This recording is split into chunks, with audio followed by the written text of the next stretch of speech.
It's Chris here for IFLtv MTK Global, and with me I've got McShane. Welcome, Dan. Thanks, Chris. Tonight's victory takes you to 10-1-0. Yep. How would you assess your performance tonight against an opponent that you previously lost to via injury? Yes. Well, me, Dan, and Tony had a game plan, and the game plan was obviously to not leave the way we left the last time. We had a plan to win the first round and box and show a bit of boxing skill, and just keep him at range, because obviously the last time he came in, what happened was he came in and tugged the shoulder, but he didn't tug the shoulder. I tried to get away from him, and what happened was the shoulder dislocated, and then whenever I went to throw again, it dislocated more, which tore a load of ligaments and whatever. And we just decided to keep him at range this time and just take him as he comes in and move and show our angles. But yeah, the game plan sort of went to plan. After having such a long spell out of the ring, did you feel a wee bit of ring rust in that performance? Basically, how does it feel to get back into not only the ring but back into the boxing scene in general? Yeah, well, first of all, whenever we went back to training, it was obviously hard at the start to lose 3 stone. I blew away up, and I wasn't in the right frame of mind due to personal problems, and then what happened was it was dead on. So after I lost the 3 stone, I got back into the gym. It's sort of, whenever you're getting the first couple of pounds off you, you feel lighter. Then whenever you get the first stone off you, you feel good, and then you just progress from there. So yeah, it was tough getting back, but whenever I got back onto the scene, then they introduced me to sparring. I was sparring obviously our very own world number 4, James Tennyson, and then whenever I was sparring him, Ronnie Clark came on the scene sort of the last few weeks, and then we brought in Eubank Jr. The reason why we brought these guys in, James is tall, but he's unorthodox, so we obviously had this game plan for this guy the whole time. We brought James in for the height and the boxing, so we tried to box him, and then we brought thank you. We brought Ronnie in because he's the same height, but he's a southpaw, so it makes it awkward. So we brought Ronnie in, so he's the same height but a southpaw, but awkward. And then we introduced Stevie Quinn, which is even more awkward, but he's a tall southpaw, so I could use him in boxing a wee bit more.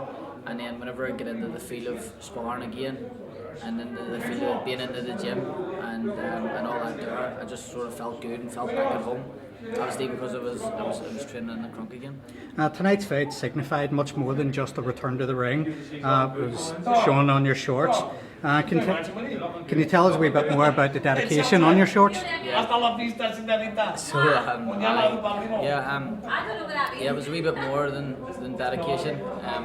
Obviously, whenever you're in the gym, sometimes you're training hard, you're losing all this weight, and it takes blood, sweat, and tears.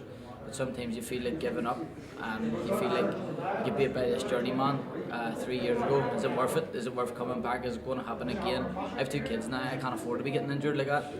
I think the last time around, I couldn't even hold my own son for more than 5 minutes with one arm, because I had my right arm obviously dislocated. So yeah, it took a lot of dedication, and it took Manuel to be on my side to get me through this. But he stuck by me. I felt the whole training camp and got me through it, and yeah, it was dedicated to him. This month, we across the water, we've got George Groves against Chris Eubank Jr.